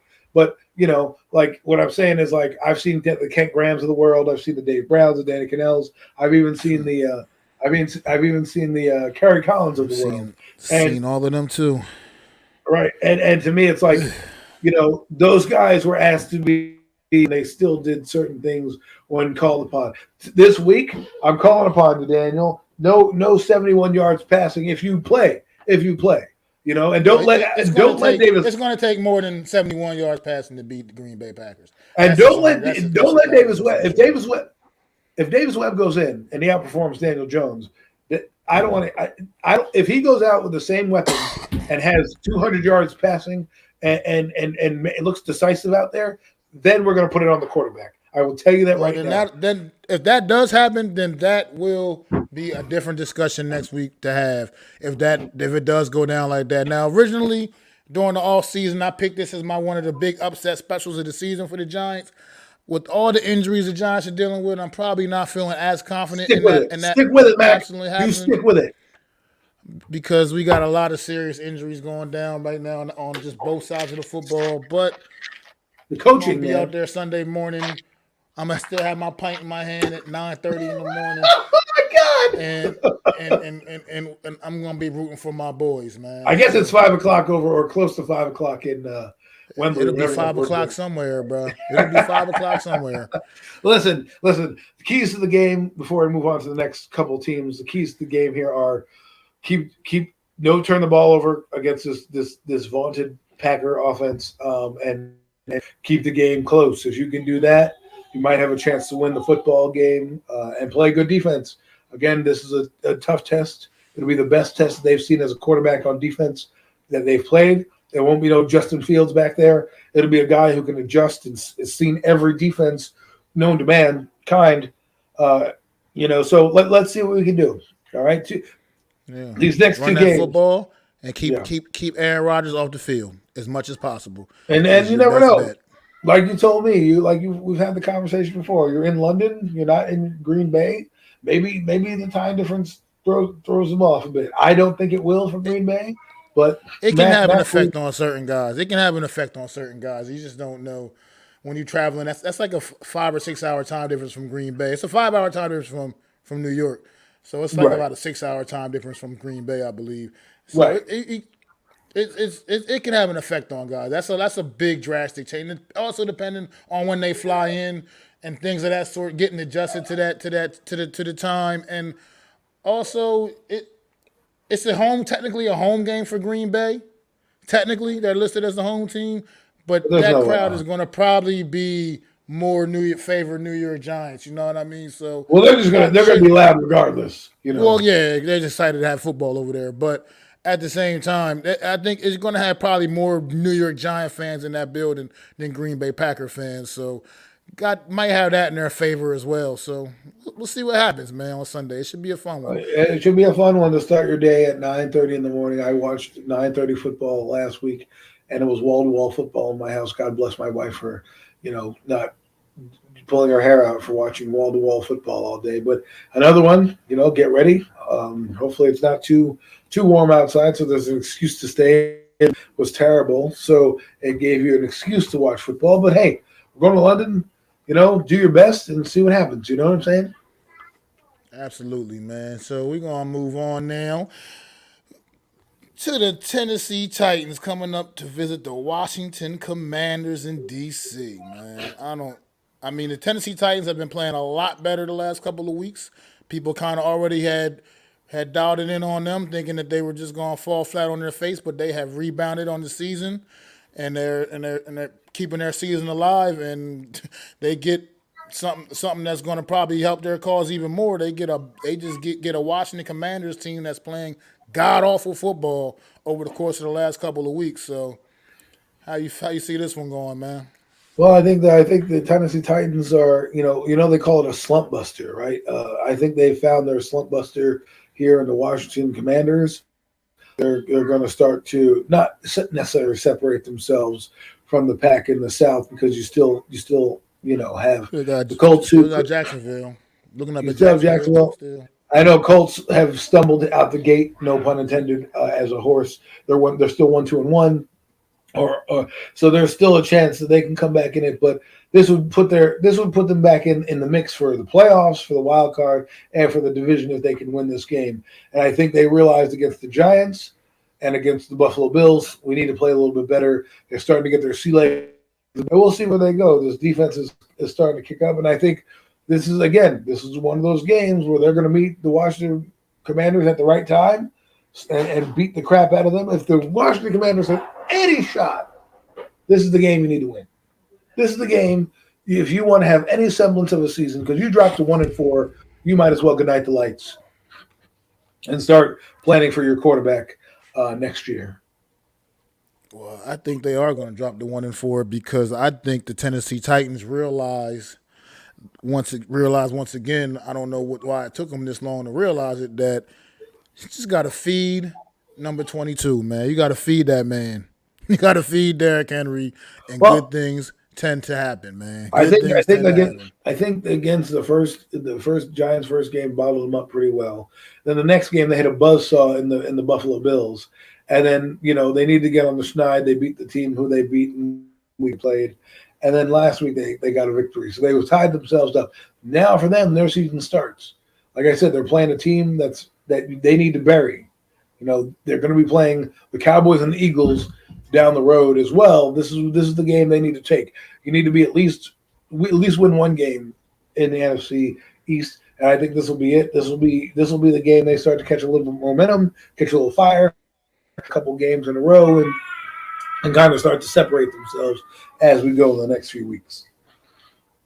Yeah, I don't know. I don't know what to expect from this Washington team, and right now I just have zero confidence in their ability. They have zero confidence in their ability to win this football game, even though they're playing at home in D.C. I just don't think it's going to matter. I think Derrick Henry's going to come up and just run all over these guys because, to be quite frank, everybody else has been. So why would Derrick Henry not? Everybody else, Tennessee Titans doesn't have a flashy offense by no means, but at the same time, Washington hasn't been showing the ability to stop anybody. No one. No offense that this defense has faced against this season. Who they play? They started Jacksonville, Jacksonville, the Eagles, the Cowboys last week and whoever else, or the Detroit Lions they had played week 2, they have not shown an ability to stop anybody. Yeah. And I don't think they're stopping the Tennessee Titans either. And I think it's just going to be right behind us. Another strong running performance from Derrick Henry. I can see this being one of those games where Derrick Henry goes for 2, straight up. One of those kind of games. 200? Because 200. Because that's how piss poor this Washington defense has been all season long. Wow. It's just been piss poor. That'll get him Derrick back. Derrick Henry is not that guy. He will eat up a bad defense, and that's what the Washington Commanders have, a very, very bad defense. Now, maybe Carson Wentz can get his act together and go out there and make some plays against his Tennessee Titan defense, because obviously plays can be made, but I don't know. I don't know about this Washington team, man. I just don't. I think the wheels are falling off, and at this point, I think they might be 1 or 2 and 15 or something like that. They're not gonna win many games this year. Very disappointing. It's not unfortunate. I don't feel sad for them, but being in the NFC East, but it sucks for their fan base because they were pretty optimistic coming in, and now 4 weeks in, they feel like what Giant fans have felt like the last 6 years. Their season is basically over and done with. So, but the weird thing, like you said, like we were talking about earlier, like if you look down their roster, especially, you see talent, legitimate talent. I mean, they have looks like a very, very good receiver room. I wish we could take their receivers and give them to the New York Giants, and then they can take our shit. You know what I mean? Because I feel like our receivers fit in better. Well, we could have had George Pickens, but we told Wanda Robinson instead. Yeah. So I wish we could have had those guys at least instead, but I don't know, man, because they can't seem to get it together. It's just a whole mess over. But that's been their MO for years. That's been their MO for years. They've not been good. They've not been able to be good, and here they are. We thought they would be better. I thought they were a quarterback away, but they suck. So yeah, you know what? Book that, mark it. Remember I said that Derrick Henry 200 yards rushing this week against the Washington Commanders. That's what I said. If you do that, I'm going to call you up and toast to you, because that will be a great, great take. We'll see what happens, though. So on to the next one. And that will be the Dallas Cowboys going out to Hollywood, man, to L.A., man. Play them Rams. Fun in the sun, baby. I don't know how much fun it's going to be for Cooper Rush and them Cowboys. This is definitely their stiffest test to date. Well, Tampa Bay, they had Tampa Bay for week 1. But go on. You say your piece. I'll say they had Tampa Bay week 1, but this is right now, I'm not sure about the Tampa Bay team either, to be honest. They kind of a little bit suspect a little bit right now too. But this Rams defense is going to be pretty salty coming off a big loss on Monday night against their division rival, the 49ers. Where the 49ers offense looked pretty damn good against this defense. And I know this defense is not happy about that with some of the studs they got out there. Jalen Ramsey, Aaron Donald, Bobby Wagner. These guys are they're gonna be hungry to want to come back, and they got a backup quarterback coming to town, and I think this defense ain't going to be quite. This is going to be something Cooper Rush is going to have to work with. He's going to earn his stripes this week. If he can go out there and find a way to beat the LA Rams, then the Cowboys may seriously have a quarterback controversy on their hands for real, because that will be about as legit a win as he can get right now at this stage of the season, man. If Cooper Rush can go out there and handle, especially with watching Tampa Bay and Dallas week 1, where that was mostly Dak's game. And it wasn't very good. If Cooper Rush can go out there and beat a good team like this LA Rams team on their home field, yeah, that'll be saying something, man. I'm not so sure I'm ready to go there, though, because I think this Rams defense is going to really want some get back. Well, I would agree with you, but Matthew Stafford's not playing well, and he's not. He's struggling. I think he's injured. I think that's why, because everyone's on Twitter. It's like, well, look at Matthew Stafford. You guys talk about Daniel Jones. They want Jared Goff. No. They got what they got with Matthew Stafford. They won a Super Bowl. That's what they got. Now, I think, and Mac, you may not agree with me here, I think the Cowboys are going to steal one here, because I think the Rams are ripe for the picking. If this team was 3-1 or 4-0, or looked like they played a good football game, I would believe in this team. They played it against a decent defense, and they struggled offensively against that team. And now some of it was on Matthew Stafford, like he was putting the ball in harm's way a little bit.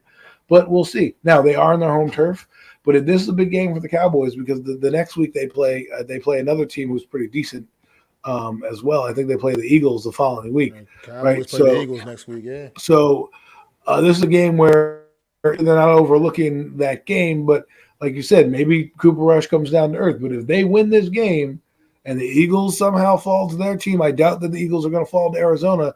There is a division title to be had next week, the following week. And I think the Cowboys would want to go in there with their mindset of being 4-1 with whether or not the Eagles are 5-0 or 4-1, they want to at least be up there with them. So I think they're going to pull out all the stops. And I wouldn't be surprised if they beat this team because the like I said, the Rams look like they're ready to be taken and had. And I know that their defense is angry, right? And that's fine. Cooper Rush doesn't have to do much, but the Cowboys defense could cause fits for the LA team and maybe take one back, a pick six or something like that. So, you never know. That's why they play the games. I'm going to say the Cowboys have a better chance than people think. I don't think it's going to be an easy game. I don't think they're necessarily punching above their weight class because right now they technically have the better record than LA, and we'll find out what happens.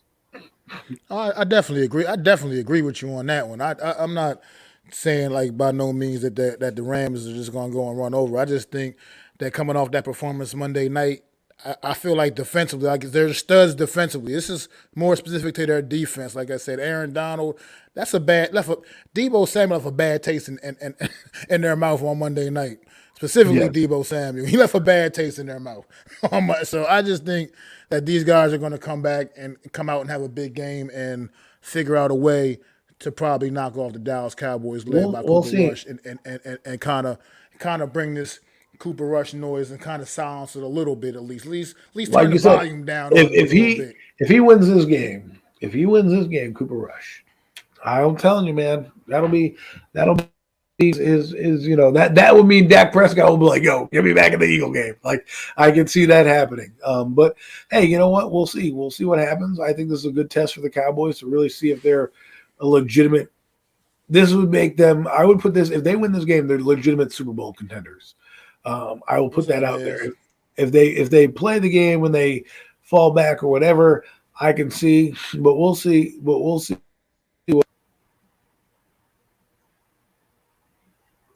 Yeah, see what happens. I can agree with you, man. Like I said, they win this one. Like I said, the Cowboys. I mean, I feel like they are legit. I think they're talent. I think they're getting. They're a legit playoff team, but I'm saying like a legit Super Bowl contender. People were talking about their O-line. There's going to be all these problems. Well, they're weathering that storm. They're weathering that storm, and they're finding ways to still get it done. So, and the running game hasn't been necessarily all that consistent or impressive for the Cowboys. So they're really they're getting it done a lot with the passing and, like you said, that phenomenal defense that they have. So I don't know. Go ahead. I was gonna say, so that's going to be something something to look at in this game particularly. You got two teams that play good football defensively, but you also got two teams that have killer weapons on offense too. I mean, if you're talking about CeeDee Lamb with the Cowboys off at receiver, you're talking about Cooper Kupp. It's funny. That's all who they have right now. I mean, Allen Robinson is not playing well. They have the guy from Notre Dame, number 18. I forget his name. Some long ass name.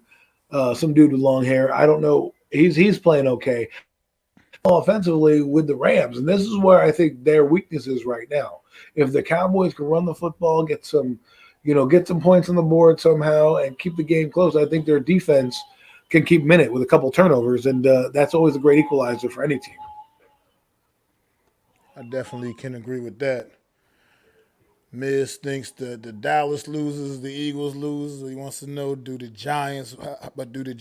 Well, we'll see on Sunday morning, man. Like I said, I'll be sitting with my pint in my hand at 9:30 a.m., getting ready to watching that game. Of all the games, I would think the two teams that will emerge victorious on Sunday is Well, the one that I think could emerge victorious is the Eagles because I think their matchup with the Cardinals, they're going to have fits. They're going to make the Cardinals have fits. We'll move into that game in a minute, but we have a tall order. This is a tall task for us to do.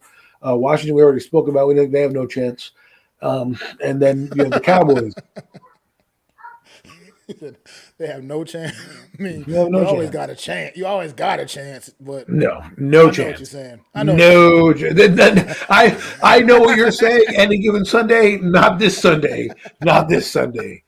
Any given Sunday, but the one coming up for I already Washington. told you how I feel about that. Derrick Henry for 200 yards. You heard it here Yep. first, right here on the Real Deal NFC East Round-Up, baby.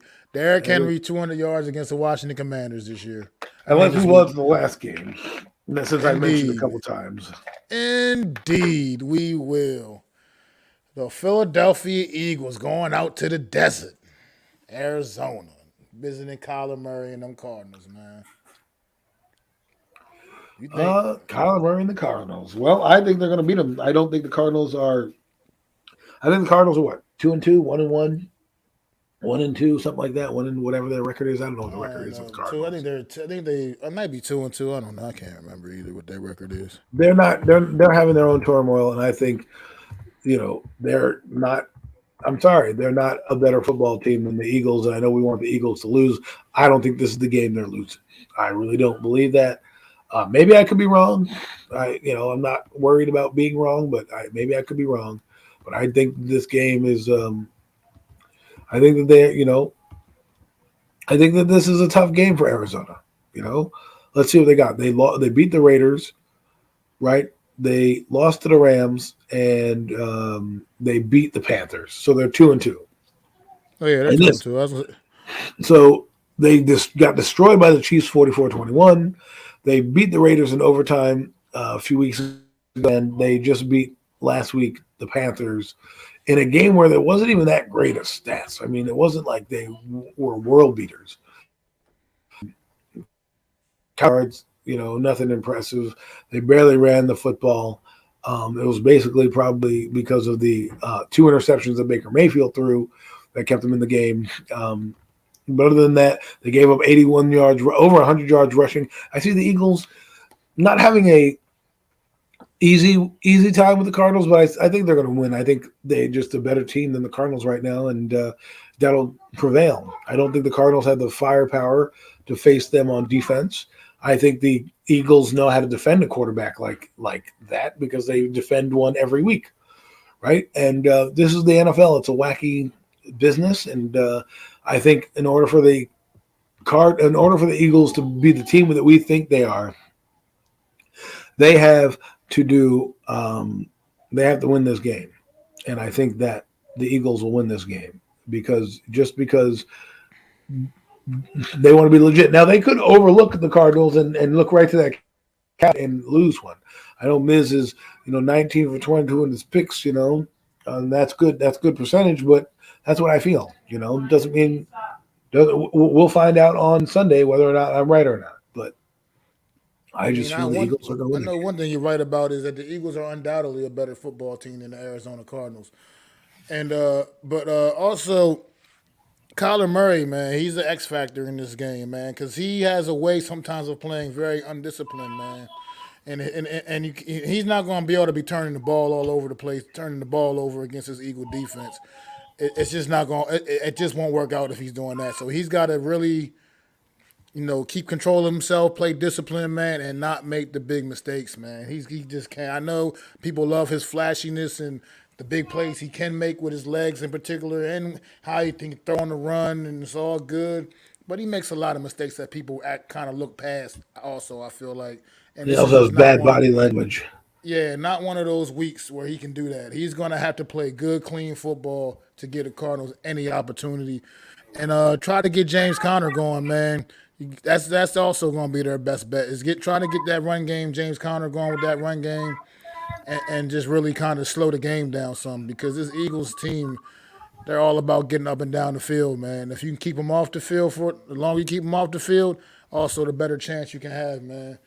But that's a harder task than trying to get that run game going against this Eagle defense. Is easier said than done, obviously, with what they're working with on that D line. But that's what they're gonna have to do. They're gonna have to figure it out. They're gonna have to figure a way out to, like I said, play a good, clean game and try to make as few mistakes as possible because you can't afford to make many mistakes against this Eagle football team.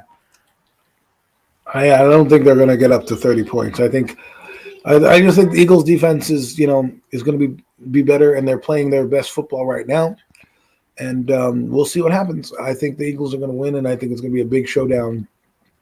I think two NFC teams are going to win. I think the Cowboys have a chance of winning, and I wouldn't be surprised. I wouldn't be surprised they win, and I win this game this Sunday. Yeah, I think the Eagles go to 5-0. I just don't see them dropping the ball on this one. This team they're focused and poised, and they're just good. I hate to say it, but they're just good, and we have to stop. We're like wishing for a loss, and it's just this team is good. It is what Right, it is. exactly. It is. It's called a spade a spade. So, yeah, that's Those how are I my feel about thoughts. that. Yeah, that was my thoughts as well. I'm just, how I feel. I'm just can't sit here and keep, giving these Philadelphia Eagles props, man. I'm tired of it. It's annoying to me. I really do wish they would get a couple L's under their belt so I can kind of laugh at them a little bit, make some jokes, crack some jokes. But right now, they ain't giving me nothing to laugh at. They just giving me something to keep my eyes open and know that this team is going to be a force to be reckoned with all season long. So it is what it is, and I see them remaining undefeated this week. I just don't see the Cardinals knocking them off the way I've seen the Cardinals play football all season. It's just been sloppy overall most of the time. Oh, for the love of God! And that's just not going. That's just not going to get it done for the Eagles, man. Yeah. I mean, for the Cardinals, I mean. But but yeah, so you got any final thoughts on this one? Nope. Oh my God! Yeah, I'm done with this one too, man. And any more just thoughts and period in general about the landscape of the division after the first month of football, man? I'm just glad that we're not the Washington football team. That's basically it. Yeah, I feel the same way. I'm glad we're not in the basement. I'm glad we're not looking up from the basement like we have been the last X amount of years, man. I'm glad that right now, no matter how anybody nationally feels about the New York Football Giants, we 3-1, baby, and I'm glad. And I'm glad to say that, man. I'm happy to say that, and I'm glad we in the mix, and I'm glad that we going into October with a winning record for the first time in God knows how long. Well, you said like 2009. That's insane to think about. That's just crazy to even think about. Well, 2016, I think we also had a winning record, but that we were 2-3 at one point. Yeah. But who knows? That doesn't matter. It's been a long time.